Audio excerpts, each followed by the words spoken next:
outside and they got Thompson machine guns. They're shooting up in the air in 45. Japanese just surrendered. That's what we found out. Well, I found out. Big J Day had come upon us. Thank goodness. What was your reaction to the U.S. dropping the atomic bomb on Japan? Let me tell you that a lot of people thought it was wrong.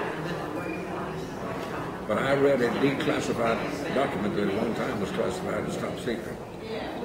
They estimated that our losses, if we had to invade the Japanese islands, were 1.5 million men. That's a lot. They estimated that the Japanese loss would have been 7 million. It was the greatest humanitarian thing ever done was drop this bomb and stop the fighting.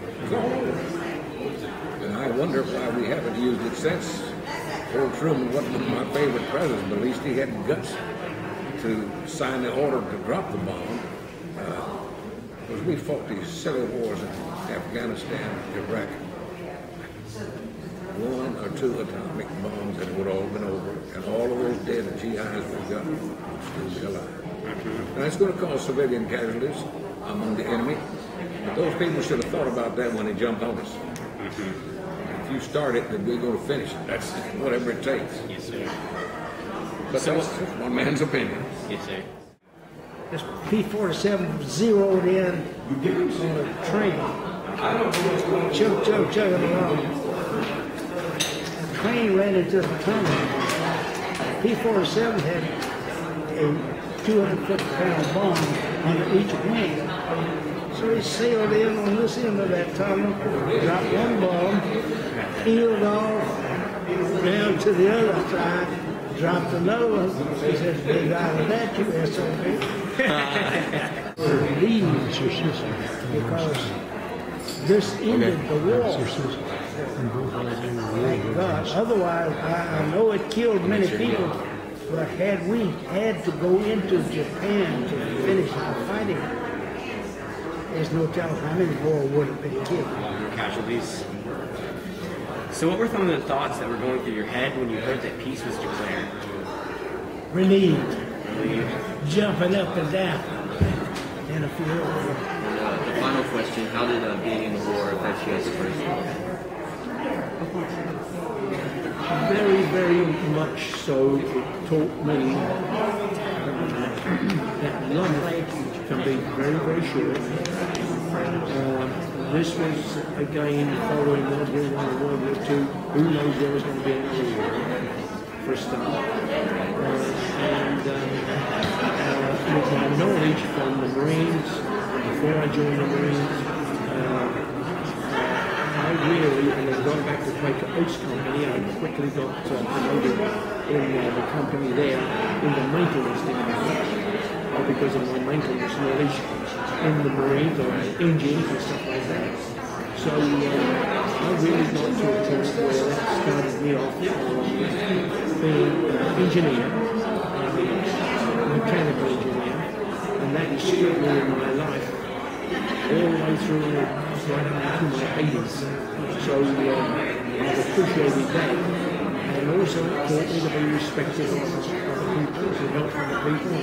That's why when the lady here today, her husband was in India, and she's also born in London. And I got to know her through the 8th Air Force. And I've been bringing her here for a number of years as a disabled person. And I've been doing that with all sorts of World War II to all sorts of war volunteers and war veterans. So, yeah, it taught me to be very respectful of people and do everything I can. And with the Blitz, when I was 12, the year before, we went to school with a backpack on with clothes. They knew this was going to happen. And then August the 28th, our war wasn't declared till September the 3rd. August the 28th, we went to school and never came home. And our parents had to wait till they received a postcard to see where we were. And they sent me to Cambridge on a farm. And I was petrified that children think I was I like cement, you know. And there was another girl with me, and this lovely lady on the farm hadn't been off of it for 3 years, but all the help had been drafted. So they wanted 2 boys, but they didn't. They got 2 girls.